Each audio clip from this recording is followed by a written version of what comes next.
Hello everyone, welcome back to doctor Amit IAS academy. और हमारी one topic page की ये लेक्चर सीरीज है। ज्योग्राफी का पार्ट 2 है जो आज हम देखेंगे। पार्ट 1 में हम कोर ज्योग्राफी के बहुत सारे टॉपिक्स कवर कर चुके हैं, जैसे कि आपका अर्थक्वेक हो गया, वोल्केनोज हो गया, आपका साइक्लोनिक सिस्टम हो गई, एल नीनो, ला नीना, ये सारी चीजें कॉन्सेप्ट्स क्या है हम ये कवर अप कर चुके हैं।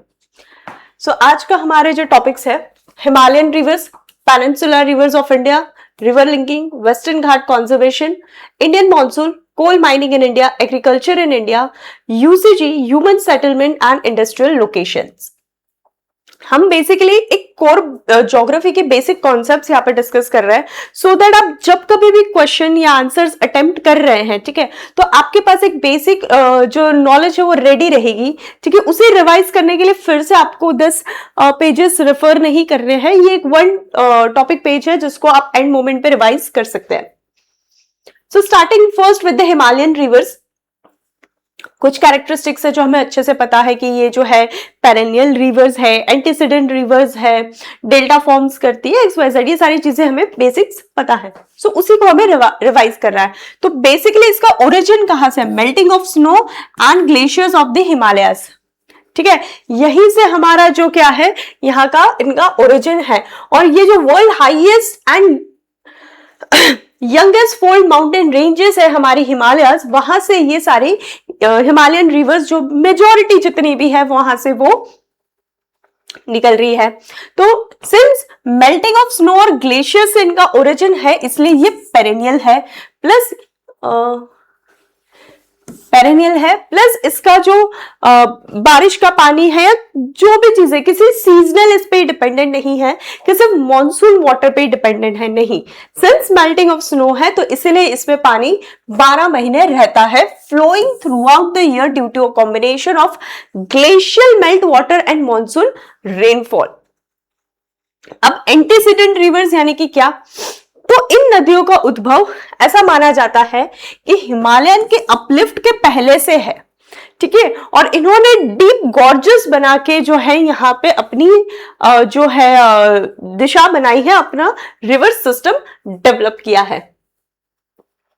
हिमालय से आ रही है, हैवी सेडिमेंट्स लोडेड रहती है, ब्रेडेड चैनल्स बनाती है प्लेन्स में, यानी कि डिपोजिशन इरोजेशन करके हुए चैनल्स बनाती है, और एक्सटेंसिव अलूवियल फेंस और डेल्टास क्रिएट करती है। मैंने लास्ट टॉपिक में, यानी कि हमारा जो पहला प्रीवियस ज्योग्राफी का चैप्टर था, उसमें हम ये डिस्कस कर चुके हैं अलूवियल फेंस क्या होते हैं और डेल्टास क्या होते हैं, और डेल्टा और एस्चुरीज पे डिफरेंस क्या होता है। तो हमारी जो मेजर रिवर सिस्टम है, जब हम हिमालयन रिवर्स को पढ़ते हैं तो सबसे पहली है आपकी Ganga, then you have Brahmaputra, Yamuna, Sutlej, Ravi, Jhelum and Indus. ठीक है, तो गंगा रिवर सिस्टम हमारी सबसे इंपॉर्टेंट रिवर सिस्टम है। देखिए, जितनी भी रिवर सिस्टम है, जब भी आप ज्योग्राफी और इकोनॉमी से रिलेटेड जब कोई क्वेश्चन आता है, ठीक है, तो वहां पे आपको ज्योग्राफी की बेसिक नॉलेज बहुत हेल्पफुल रहती है, चाहे वो रिवर सिस्टम हो, चाहे वो रिसोर्सेज हो, मिनरल्स हो। ठीक है, ये सारी एक फिजिकल ज्योग्राफी का इंपॉर्टेंस रहता है। गंगा जो है गंगोत्री से ओरिजिनेट हो रही है from Uttarakhand, and it has the largest river basin in India, flows into the bay of Bengal through the Sundarban deltas. ठीक है, प्रीलिम्स के टाइम में आप पढ़ चुके हैं कि लेफ्ट बैंक ट्रिब्यूटरी कौन सी है, ईस्ट बैंक ट्रिब्यूटरी कौन सी है, वो सारे कॉन्सेप्ट्स यहाँ पे मैं डिस्कस नहीं कर रही हूँ। बेसिक चीजें हम जस्ट डिस्कस कर रहे हैं कि इनकी जो इंपॉर्टेंट ट्रिब्यूटरीज है उसमें से आती है यमुना जो नदन साइड पे है, घाघर, गंडक एंड कोसी, और सदर्न ट्रिब्यूटरीज में दो इंपॉर्टेंट है आपकी चंबल एंड सोन ट्रिब्यूटरीज। फिर है यमुना। यमुना जो है वो खुद एक गंगा की ट्रिब्यूटरी है, लेकिन अपने आप में एक बड़ी रिवर है। यमुनोत्री ग्लेशियर से इसका ओरिजिन है, and it is the largest tributary of river Ganga, flows through important cities like Delhi and Agra, and joins Ganga at Prayagraj, Allahabad. Indus system, Mansarovar lake है तिब्बत में, उसके पास है एक राक्षस ताल। राक्षस ताल में से जो है इंडस सिस्टम का इंडस रिवर का ओरिजिन है। ठीक है, और ये इंडिया में आती है इंडिया से निकलकर ये पाकिस्तान में जाती है, ठीक है, लद्दाख से पूरी फ्लो होती है, पाकिस्तान में जाती है और अरेबियन सी में ये एम्प्टी हो जाती है। देखो हमें पता है हमारी 6 ऐसी रिवर्स है, ठीक है, जो पाकिस्तान में जा रही है इंडिया को फ्लो होते हुए। एक है आपकी इंडस, झेलम, रवि, बियास, सतलज, राइट, 6 हो गए ना, इंडस, झेलम, रवि, बियास, सतलज, चेनाब, राइट। तो 3 रिवर सिस्टम, आपका जो इंडस वाटर ट्रीटी हमारी जो साइन हुई थी, ठीक है, अलॉन्ग विद द पाकिस्तान, जिसमें मीडिएटर थे वर्ल्ड बैंक, तो वहां पे 3 रिवर्स ऐसी थी जिसपे पाकिस्तान का ज्यादा होल्ड रहेगा, यानी कि उसपे पाकिस्तान का टेक ज्यादा रहेगा और इंडिया का 20% रहेगा, और 3 ऐसे सिस्टम, रिवर सिस्टम थे जिसपे इंडिया का ज्यादा रहेगा और पाकिस्तान का कम रहेगा। जबकि सारी 6 की 6 रिवर्स जो है अरेबियन सी में ही मीट कर रही है वाय एंटरिंग इनटू पाकिस्तान। तो इसको इस तरीके से याद रखिए कि ये जो सीजेआई है, यानी कि चेनाब, झेलम और इंडस, इन 3 रिवर्स पे जो है पाकिस्तान का होल्ड ज्यादा है, और बाकी की जो 3 रिवर बचती है जो कि है आपकी रावी, बियास एंड सतलज, उस पे इंडिया का होल्ड ज्यादा है एज पर दी ट्रीटी। इसलिए जब भी कोई डिस्प्यूट होता है तो हर बार जो है इंडस वाटर ट्रीटी का जिक्र होता है, क्योंकि बट ऑब्वियस हम लोग अपर रिपेरियन स्टेट है, तो हमारा जो होल्ड है, जैसे ब्रह्मपुत्र पे चाइना का जिस तरीके से होल्ड है, उसी तरीके से हमारा बाकी रिवर्स पे है। तो फिर आपकी है एक ब्रह्मपुत्र सिस्टम, कहां से ओरिजिन हो रही है? Again from Tibet. यहाँ पे एक चेमयांगड्यूंग ग्लेशियर है, यहां से ये ओरिजिन होती है, जिसको तिब्बत में सांगपो भी कहा जाता है। अरुणाचल प्रदेश के दिहांग से ये एंटर होती है और फिर कहां पे मीट होती है? बे ऑफ बंगाल में। वर्ल्ड्स लार्जेस्ट रिवर डिस्चार्ज का इसको टैग मिला हुआ है। ये भी ब्रेडेड चैनल्स डेवलप करती है और फ्रीक्वेंट फ्लडिंग लाती है इन स्टेट्स लाइक असम। ओके, देखो अगर हम ये सारे रिवर सिस्टम्स की बात करें तो इनके सबसे ज्यादा अगर कहीं इंपॉर्टेंस है तो ये है एग्रीकल्चर, और फिर है आपकी कोर इकोनॉमी, यानी कि आपका industrial sector, manufacturing sector and all, ठीक है। तो अब इंडो गंगेटिक प्लेन जितना भी है, यहाँ पे है फर्टाइल अलुवियल सॉइल, और ये रिवर्स के ही सेडिमेंटेशन की वजह से जो है, यहाँ पे डिपोजिशन की वजह से ये फर्टाइल अलुवियल सॉइल डेवलप हुई है, और इन्हीं रिवर सिस्टम की वजह से यहाँ का जो इरिगेशन सिस्टम है वो ज्यादा स्ट्रॉन्ग है। वहीं अगर हम बात करें कोसी रिवर की, जो कि बिहार में है, और ब्रह्मपुत्र रिवर जो असम से फ्लो होती है, ये दोनों ही रिवर फ्लडिंग के लिए इनफेमस है, ठीक है, क्योंकि जब भी फ्लड्स आता है तो ये लार्ज स्केल डिस्प्लेसमेंट अपने साथ लेके आती है।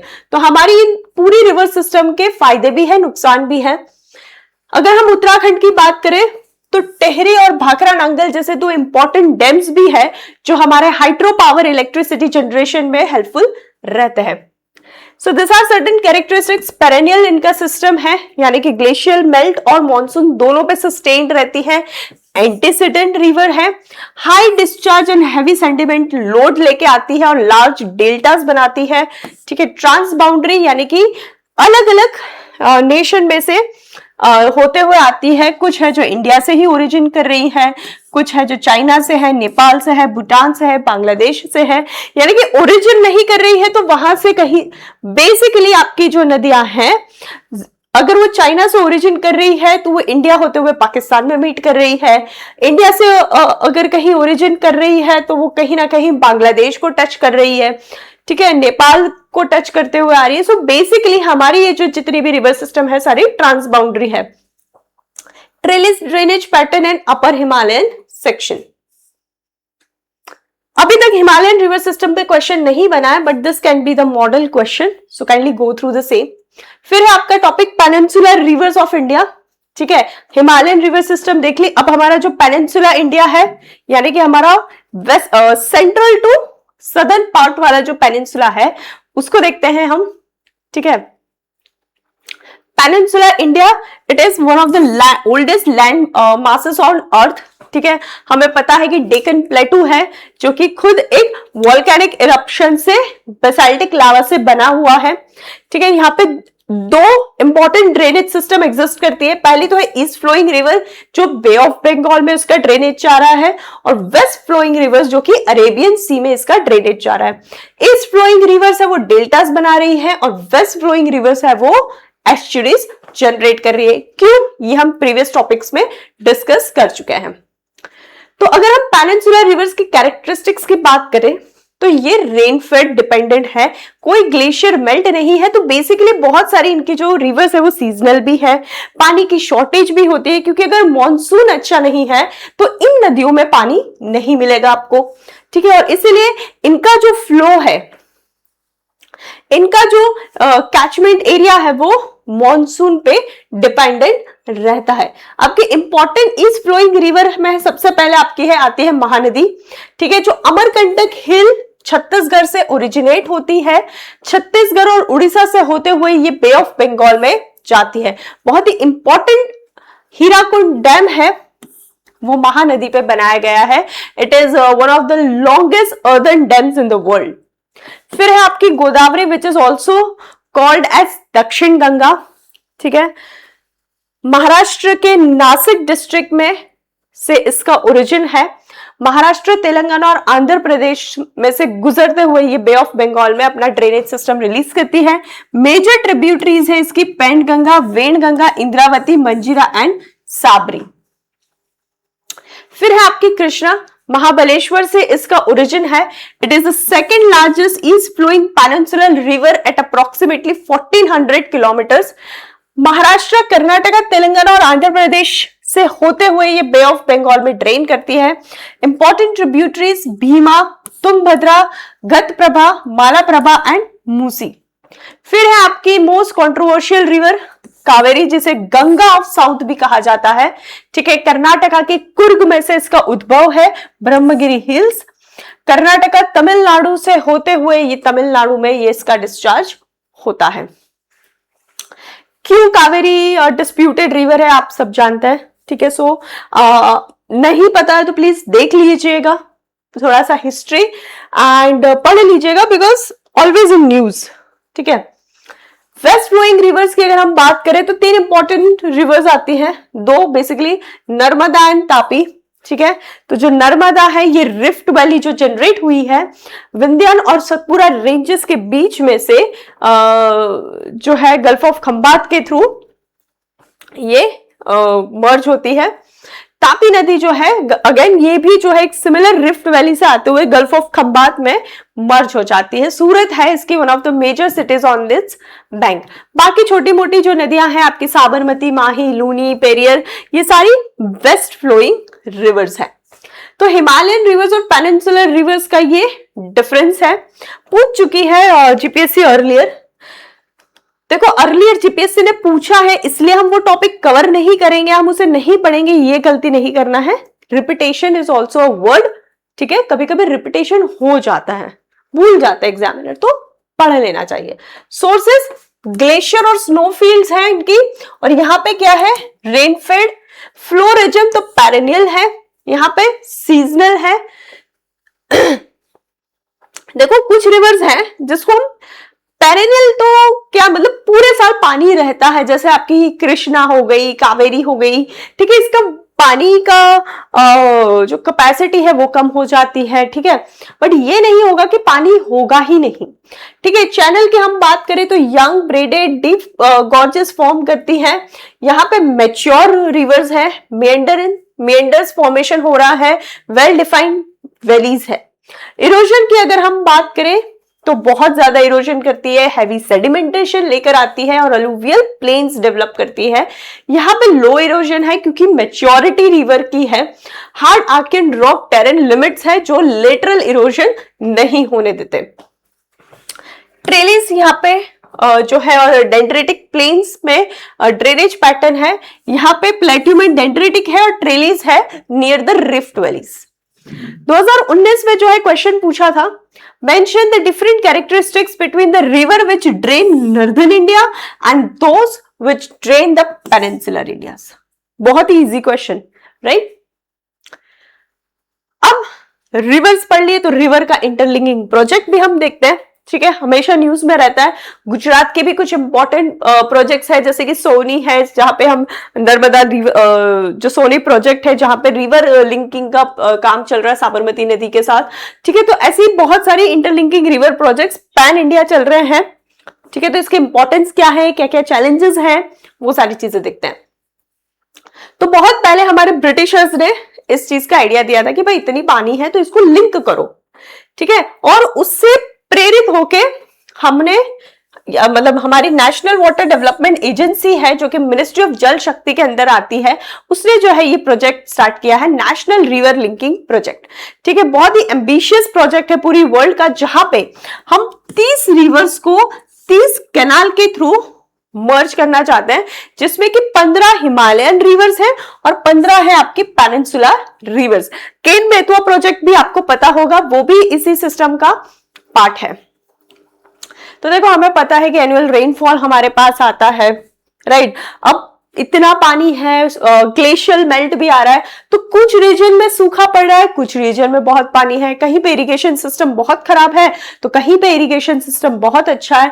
तो इन सारी चीजों को इम्प्रोवाइज करने के लिए रिवर लिंकिंग प्रोजेक्ट लाया गया है। तो इसके एडवांटेजेस क्या है? सबसे पहले तो फ्लड कंट्रोल, कि अगर पानी डाइवर्स होगा तो अगर भले ही वो एक साथ रिलीज हो रहा है तो फ्लड को हम कुछ लिमिट तक जो है कंट्रोल कर सकते हैं। फिर है आपका वाटर अवेलेबिलिटी, तो बट ऑब्वियस है ड्रॉट प्रोन जो एरियाज है वहां पे जो वाटर सप्लाई है वो बढ़ेगा। सोनी प्रोजेक्ट से जो है ये चीज हमें देखने को मिल रही है।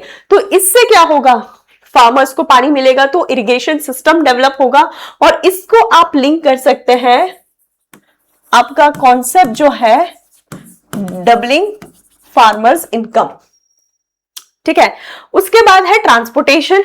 तो वाटरवेज बढ़ेंगे, जब रिवर इंटरलिंकिंग होगा, वाटरवेज बनेंगे तो ट्रांसपोर्ट सिस्टम डेवलप होगा, और वो ट्रांसपोर्ट सिस्टम जो है वो गुड्स ले जाने के लिए टाइम भी रिड्यूस करेगा, पैसा भी रिड्यूस करेगा, and most importantly carbon footprints भी लोअर करेगा। Hydro power generation, but obvious है ये चीज तो होनी ही है कि जहां पे जिन एरियाज में पानी कम है तो उसकी वजह से वहां पे इलेक्ट्रिसिटी प्रोडक्शन भी कम हो रहा है। जब आप इंटरलिंकिंग करोगे रिवर्स का तो यहां पे जो है जो इलेक्ट्रिसिटी डेफिसिट थी वो भी रिड्यूस होगी, पावर पोटेंशियल बढ़ेगा, एम्प्लॉयमेंट अपॉर्चुनिटीज बढ़ेगी, इंडस्ट्रीज अट्रैक्ट होंगी, एंड ओवरऑल इकोनॉमिक ग्रोथ दिखेगा। It will also check migration. Agricultural expansion, yes, हम देख चुके हैं कि जितने भी एरियाज हैं जहां पे इरिगेशन आज भी रेन फेडेड, आज भी मॉनसून डिपेंडेंट है, तो ये सारे जो प्रोजेक्ट्स हैं वहां पे इरिगेशन सिस्टम को हेल्पफुल रहेंगे। मैंने आपको बताया Ken Betwa link, India first operational river interlinking project. इसके साथ साथ आप सोनी प्रोजेक्ट का भी मेंशनिंग कर सकते हैं। यहां पे केन बेतवा रिवर को मर्ज करने को, कनेक्ट करने की कोशिश की गई है अक्रॉस मध्य प्रदेश एंड उत्तर प्रदेश। अब आप बोलोगे उत्तर प्रदेश के पास तो बहुत पानी है, लेकिन मध्य प्रदेश के बहुत सारे एरियाज में आज भी मॉनसून डिपेंडेंट इरिगेशन होता है, तो ये सारे प्रोजेक्ट्स जो हैं वहां के लोकल्स को हेल्पफुल रहेंगे। फिर है आपका पोलावरम प्रोजेक्ट। ठीक है, ये भी एक मल्टीपर्पज इरिगेशन सिस्टम डेवलप करने की स्कीम है जहां पे गोदावरी रिवर को यूज किया जा रहा है। अब क्रिटिक्स जो है बहुत सारी चीजों को लेके आर्ग्यूमेंट करते हैं, ठीक है, कि भाई जो रिवर्स है मॉनसून सीजन में इनके पास जो पानी आपको दिखता है, तो जब गर्मी आती है तब यहाँ पे एक्यूट शॉर्टेज हो जाता है। ऐसे में आप अगर इनको इंटरलिंक करोगे तो सबको शॉर्टेज होगी। एनवायरमेंटलिस्ट कहते हैं कि भाई ऐसे प्रोजेक्ट्स में एनवायरमेंटल को नुकसान है, इकोलॉजी सिस्टम डेवलप खराब हो रही है और डिफॉरेस्टेशन हो रहा है, हाइड्रोलॉजिकल जो साइकिल है वो डिस्टर्ब हो रही है। ठीक है, जो सी में फ्रेश वाटर जाना चाहिए था वो कम जाएगा, मरीन सिस्टम जो है वो इफेक्ट होगी। तो सबके अपने अपने मसले हैं, लेकिन हमें उन्हीं मसलों को सॉल्व करना है, रीजनेबल सॉल्यूशन लाना है, रिलायबल सॉल्यूशन लाना है, और उसी के थ्रू हमें इन प्रोजेक्ट्स को सक्सेसफुल भी बनाना है। तो benefits as we have seen, transfer surplus water to water deficit regional seasonally, reduce drought risk and crop failure in deficit state, enables hydropower in previously energy deficit regions, support inland waterway navigation and freight transport, and employment and industrial growth. कुछ ecological और social concerns भी हैं. Large scale displacement of people and wild life habitats. Ken Betwa project के समय में ये बहुत ही चीज देखी गई थी कि पन्ना नेशनल पार्क जो है वो इंपैक्ट हो रहा था इस प्रोजेक्ट से. तो ये उसके हम सॉल्यूशंस लेकर आए हैं. Loss of wetlands, flood plains and riverine ecosystem, deforestation alters regional rainfall, reduce freshwater outflows, harms coastal and marine ecology, and inaccurate surplus deficit identification risk, misallocation. 2023 में जीपीएससी क्वेश्चन पूछती है कि interlinking of rivers may serve as a major source of assured irrigation and all weather inland navigation in India. Evaluate. ठीक है, तो basically उस time पे जो है केन बेतवा प्रोजेक्ट भी न्यूज में था, सोनी प्रोजेक्ट भी न्यूज में था. तो जब प्रोजेक्ट्स इस टाइप के प्रोजेक्ट्स न्यूज में आते हैं तो इसीलिए हमें इंपॉर्टेंट हो जाता है कि हम उन्हें डिस्कस करें. Just a minute.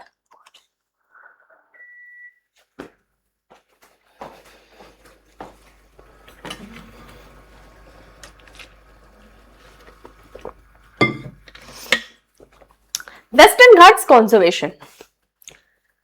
तो क्या है western Ghats?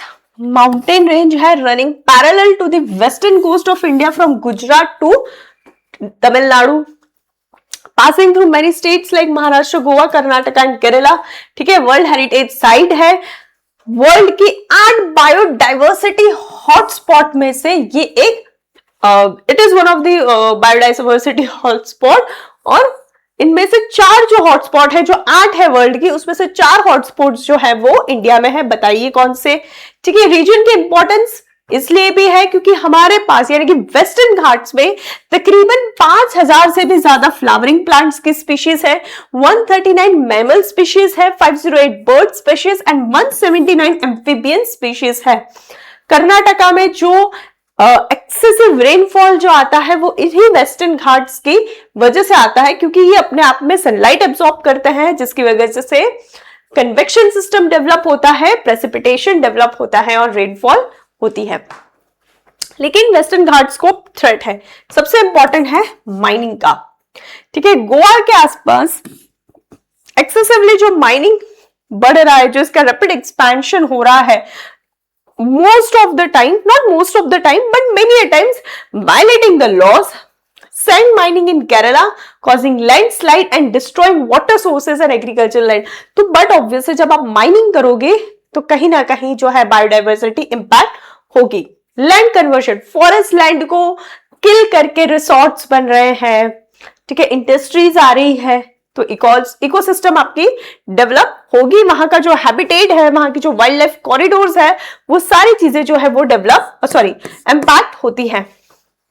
Agrochemical pollution, T और कॉफी एस्टेट्स, ठीक है, जो ये इंसेक्टिसाइड्स और पेस्टिसाइड्स यूज कर रहे हैं, उसकी वजह से इकोसिस्टम जो डैमेज हो रहा है, एक्वेटिक और नॉर्मल इकोसिस्टम, उसकी पोल्यूशन की वजह से जो डैमेज हो रहा है, वो एक चैलेंज है. Dams and hydro power, large scale storage projects आ रहे हैं, जिसकी वजह से डिसरप्शन हो रहा है इकोसिस्टम. बहुत सारे लोगों को वाइल्ड लाइफ का डिस्प्लेसमेंट हो रहा है, तो वो एक थ्रेट है.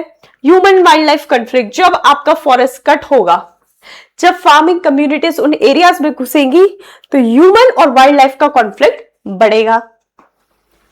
यही चीज ना गिर सोमनाथ में देखने को मिलती है कि बहुत बार आप न्यूज में देखते हो लायंस सड़कों पे आ रहे हैं. ठीक है, फॉरेस्ट कम हो रहा है, सिटी एक्सपैंड हो रही है, और लायंस की भी तो पॉपुलेशन बढ़ेगी ना.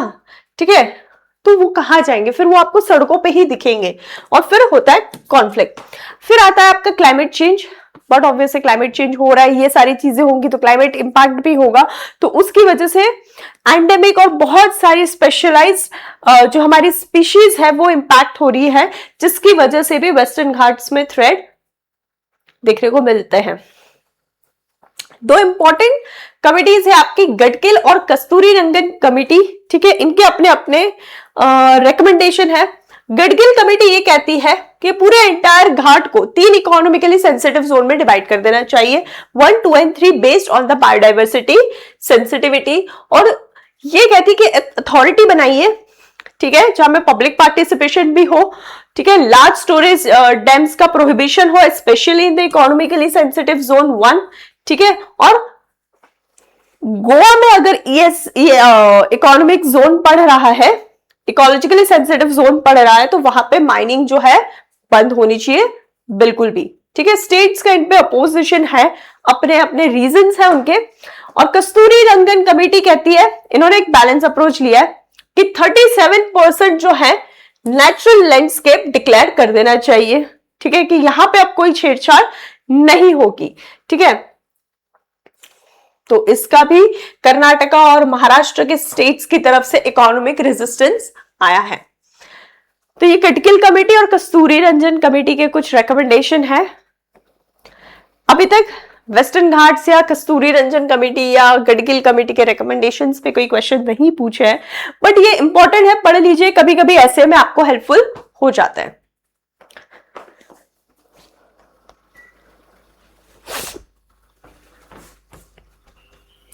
इंडियन मॉनसून, हमने प्रीवियस टॉपिक में एल नीनो और ला नीना डिस्कस किया था और कैसे वो मॉनसून सिस्टम को इंपैक्ट करते हैं। इसलिए इंडियन मॉनसून इस साल हमको पढ़ना थोड़ा सा इंपॉर्टेंट इसलिए भी हो जाता है क्योंकि this year is considered as the El Nino year, ठीक है।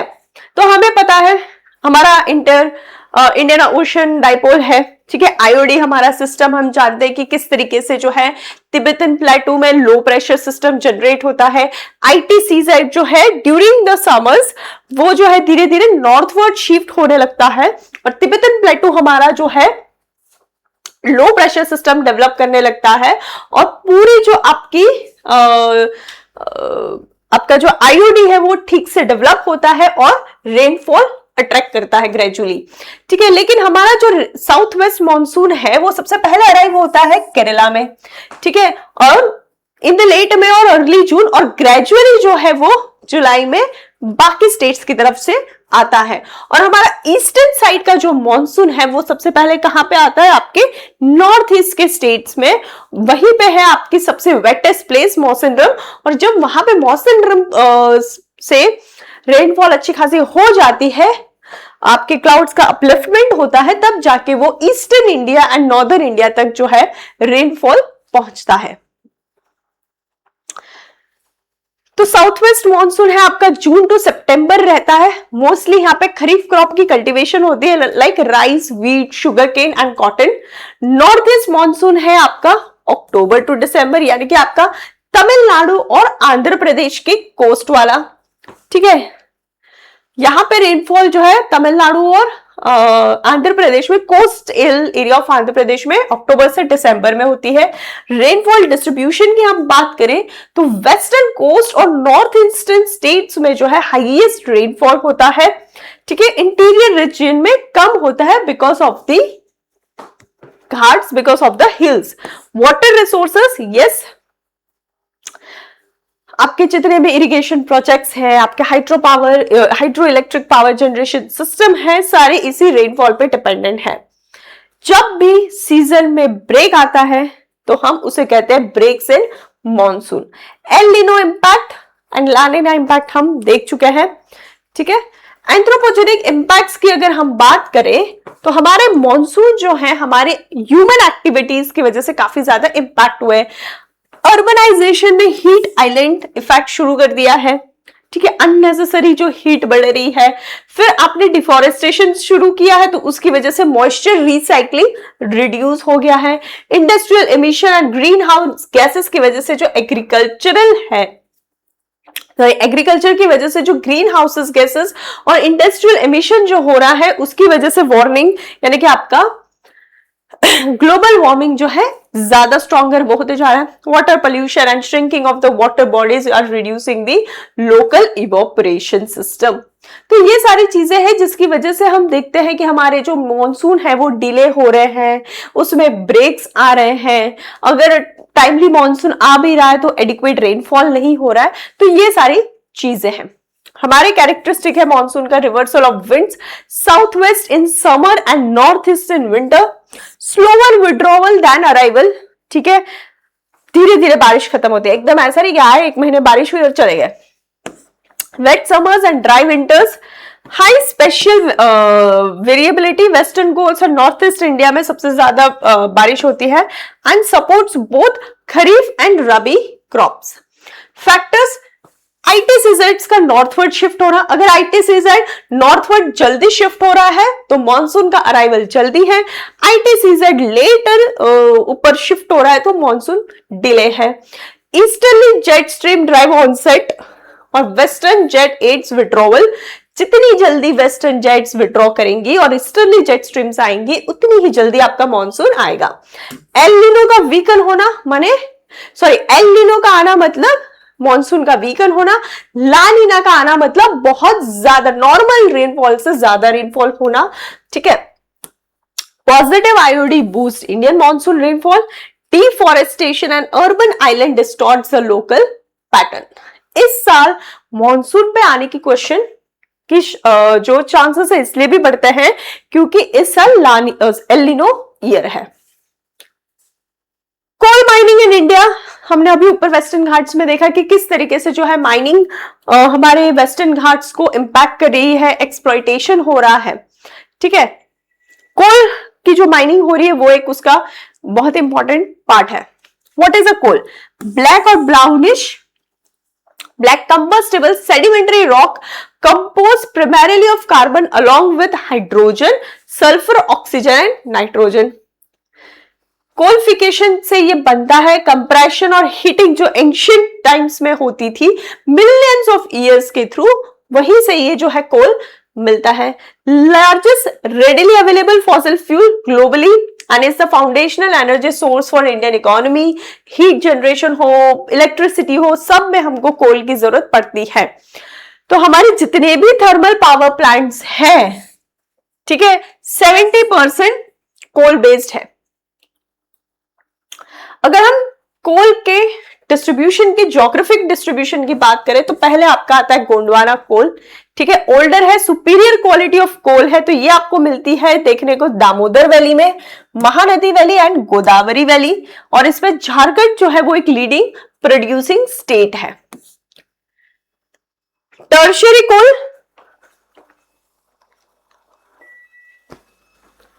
ठीक है, यंगर कोल है with higher sulphur content found in north eastern states including Assam, Meghalaya and Nagaland.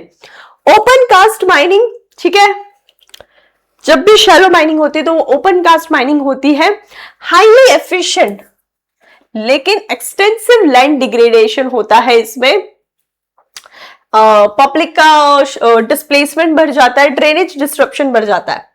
Underground mining की अगर हम बात करें, जो कि वो हम देखते थे अंदर एकदम पता नहीं कितने फीट अंदर जा रहे हैं और फिर माइनिंग कर रहे हैं, तो उसकी रिस्क अपने आप में नेक्स्ट लेवल है।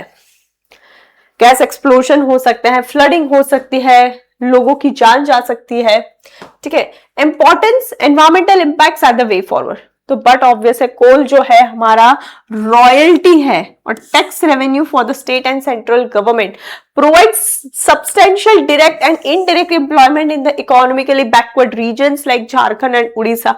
अब यहाँ पे एक क्वेश्चन ये बनता है कि अगर कोल की माइनिंग इतने इंपॉर्टेंट स्टेट्स में है कि हम ये कहते हैं कि झारखंड जो है लीडिंग स्टेट है इन द कोल माइनिंग, तो क्यों इकोनॉमिकली इतना वीकर स्टेट है? अगर आपके पास से कोल है तो आपके पास इंडस्ट्रीज है, फिर भी जो है इकोनॉमी के टर्म्स में झारखंड क्यों इतना पीछे है?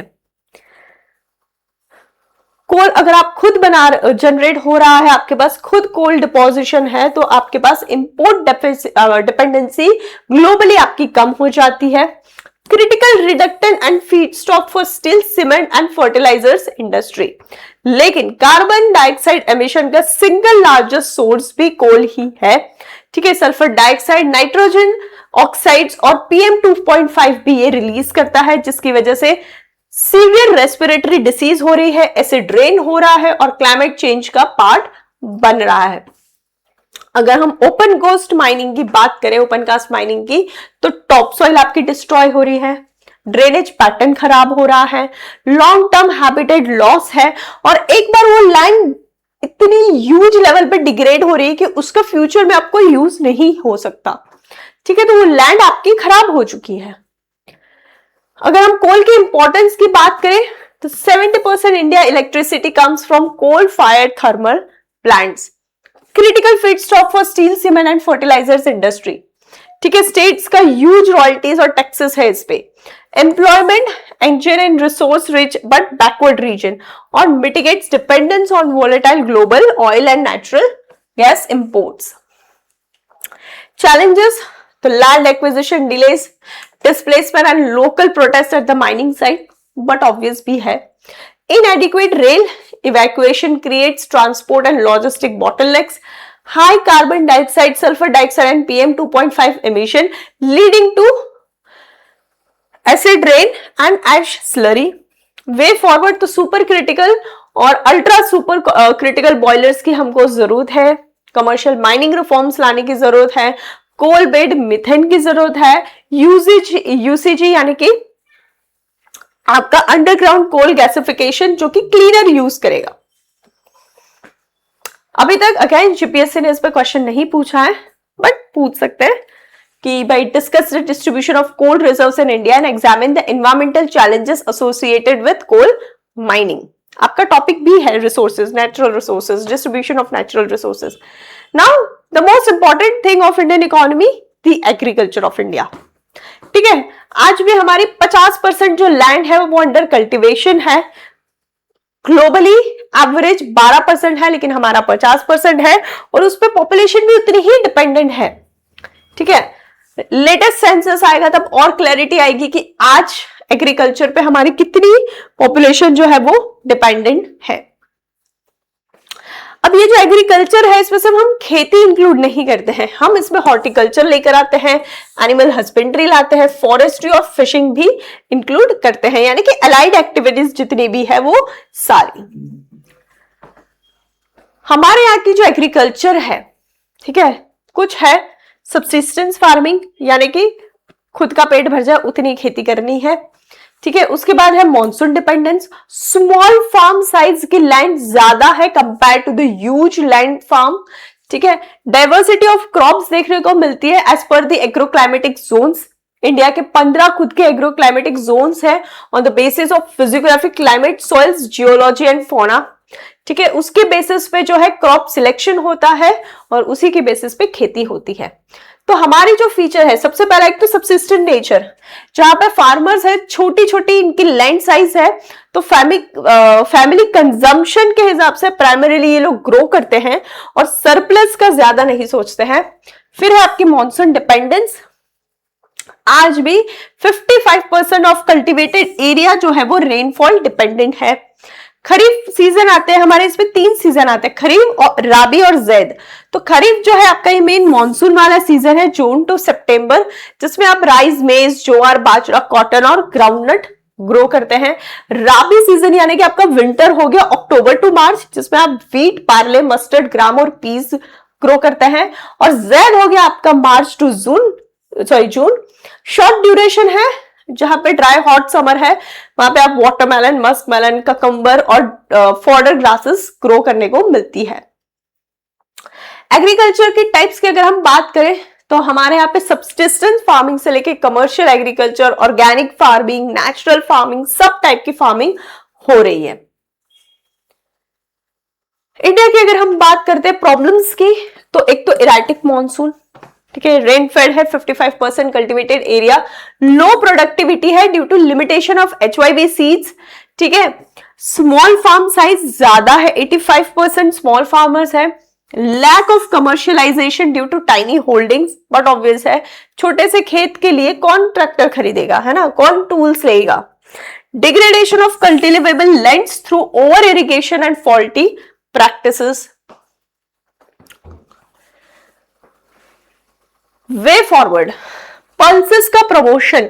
ठीक है, अगर आप पल्सेस ग्रो करोगे तो उससे क्या होगा, नाइट्रोजन फिक्सिंग होगा, एक तो वाटर एफिशिएंट होगा और जो है फॉरेक्स का आउटफ्लो भी रिड्यूस होगा।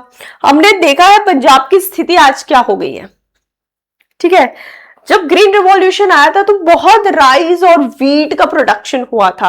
अब राइस है वाटर इंटेंसिव क्रॉप, ठीक है, बहुत पैडी लगाया, अब ग्राउंड वाटर डिप्लीशन हो रहा है, लैंड भी खराब हो रही है। Sustainable agriculture, crop rotation, drip irrigation, IPM, agri forestry, ये हमको टेक्निक जो है यूज करनी है। Land consolidation and cooperative farming, कि भाई 3 छोटी फार्मिंग लैंड्स को एक में मर्ज करके एक क्रॉप उगा के उसकी प्रोडक्टिविटी में एनहांसमेंट लाके उससे थ्रू आप अपना आमदनी बढ़ा सकते हो। एग्रोक्लाइमेटिक जोन, तो जिस प्रकार की आपकी एग्रोक्लाइमेटिक जोन है उस प्रकार की खेती प्लानिंग के साथ की जाए। And climate resilient varieties and improve market linkages, तो अगर आपके यहाँ पे बारिश कम है, पानी कम है, तो आप पल्सीज लगाएं, बाजरा, ज्वार, ये सारी रागी है, इन सब चीजों की खेती करें। ठीक है। अंडरग्राउंड कोल गैसिफिकेशन, हमने अभी कोल माइनिंग के बारे में पढ़ा। Now the UCG.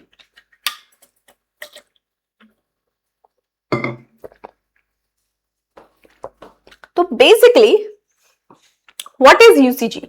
It is a cleaner coal extraction technology that converts coal into a syngas, ठीक है, in situ, inside ही, ठीक है, अंदर ही ये टेक्नोलॉजी ऐसी डेवलप कर रहे हैं कि इनसाइड ही कोल को जो है सिनगेस में डेवलप कर रहे हैं। ठीक है, उसे बाहर लाने की भी जरूरत नहीं है, अंदर ही सारी चीजें हो रही है without bringing coal to the surface. ठीक है, इस टेक्निक में जो इंजेक्शन डेवलप वेल्स के थ्रू दिया जाता है, नॉट दैट इंजेक्शन, अलग टेक्निक है, बेसिकली इंजेक्शन कहा जा रहा है उसको। ठीक है, उसमें हम ऑक्सीजन और स्टीम जो है इंजेक्ट करते हैं, जो कोल के साथ एक कंट्रोल्ड एनवायरमेंट में रिएक्ट करती है और उसका जो रिजल्ट आता है वो है सिन गैस। ठीक है, जो अलग से एक्सट्रैक्ट किया जाता है।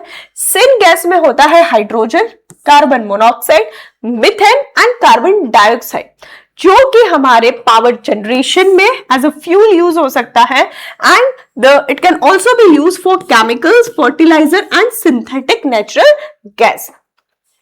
तो ये है आपका यूसीजी। अगर ये टेक्नोलॉजी हम डेवलप कर लेते हैं, है डेवलप, बट प्रॉपरली अगर उसका एग्जीक्यूशन हो जाता है तो कोल को बाहर लाने की भी जरूरत नहीं है, वो एक खर्चा कम, और हम अंदर ही प्रोसेस यूज करके हमको जो मेन इंग्रेडिएंट चाहिए वो हम उससे एक्सट्रैक्ट कर लेंगे। ठीक है, तो कौन कौन सी जोन्स है? पहली है तो gasification reaction zone, drawing zone. इसमें जो कोल में मॉइस्चर होता है, टेम्परेचर राइज करके मॉइस्चर रिमूव कर लिया जाता है। फिर है पायरोलाइसिस जोन, कोल हीट अप होता है, उसमें से जो वोलेटाइल कंपोनेंट्स रिलीज होते हैं वो उसको हमें एक्सट्रैक्ट करना है। कंबर्शन जोन, कोल और चार जब ऑक्सीजन के साथ रिएक्ट करेंगे तब बनाएंगे carbon dioxide and carbon monoxide. और फिर होता है आपका रिडक्शन जोन, जहां पे हॉट कार्बन डाइऑक्साइड को स्टीम के साथ रिएक्ट करवा के हाइड्रोजन, कार्बन मोनोऑक्साइड और मीथेन हम एक्सट्रैक्ट करेंगे। तो यूसीजी बेसिकली इसके प्रोडक्ट क्या है? Hydrogen, carbon monoxide and methane. ठीक है, ये पावर जनरेशन और फीड स्टॉक जो आपके केमिकल्स हैं उन सारी चीजों के लिए हेल्पफुल रहेगा। हाइड्रोजन जो है वो हाइड्रोजन फ्यूल सेल्स है, अमोनिया प्रोडक्शन है, ग्रीन एनर्जी एप्लीकेशंस में हेल्पफुल रहेगा। अमोनिया आपके फर्टिलाइजर्स और के लिए इंपॉर्टेंट है। सिंथेटिक नेचुरल गैस है, उसको हम गैस पाइपलाइन नेटवर्क में यूज कर सकते हैं। इसकी इतने बेनिफिट्स हैं, सिंपली आपको टेक्नोलॉजी डेवलप करके उसको इफेक्टिवली यूज करना है। ठीक है, अगर हम ये चीज कर पाते हैं तो उसका बेनिफिट क्या है? सबसे पहला, अनलॉक्स द अनमाइनेबल कोल। ठीक है, no surface disposal of ash, यानी कि जो माइनिंग के थ्रू जितने भी प्रॉब्लम्स होते थे वो बंद हो जाएंगे। Lower capital and operating cost than the conventional mining. Reduce water consumption by using in-sim groundwater itself and enhance energy security and reduces coal import reliance। लेकिन challenges भी है। सबसे पहला है तो ग्राउंड वाटर कंटेमिनेशन। क्यों? क्योंकि हम अंदर का ही पानी यूज कर रहे हैं सारी प्रोसेस के लिए, तो चांसेस है कि इतने हैवी मेटल्स और सारी चीजें यूज होगी तो ग्राउंड वाटर खराब हो सकता है। उसमें जो ये हैवी मेटल्स जो है मिक्सअप हो सकते हैं। Surface subsidence over cavities and uncontrolled syngas migration through fissures, leak होने के chances. High ash content in Indian coals lowers the gasification efficiency, हमारा जो कोल है इसमें एश का कंटेंट ज्यादा है, तो उसकी वजह से गैसिफिकेशन की जो एफिशिएंसी है वो कम हो सकती है। तो बेसिकली हमें जो टेक्नोलॉजी है उसको थोड़ा सा डेवलप करना है, और ये जो सारे चैलेंजेस है उसको हम कैसे मीटअप कर सकते हैं वो दिख रहा है। Human settlements, this has to be the second last. Yes,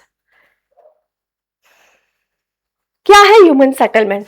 जहां लोग रहते हैं, काम करते हैं, एक दूसरे के साथ इंटरेक्ट करते हैं, उसे हम कहते हैं ह्यूमन सेटलमेंट। तो ये जो ह्यूमन सेटलमेंट है साइज, डेंसिटी, ऑर्गेनाइजेशन और फंक्शंस के अकॉर्डिंगली डिफर करती है।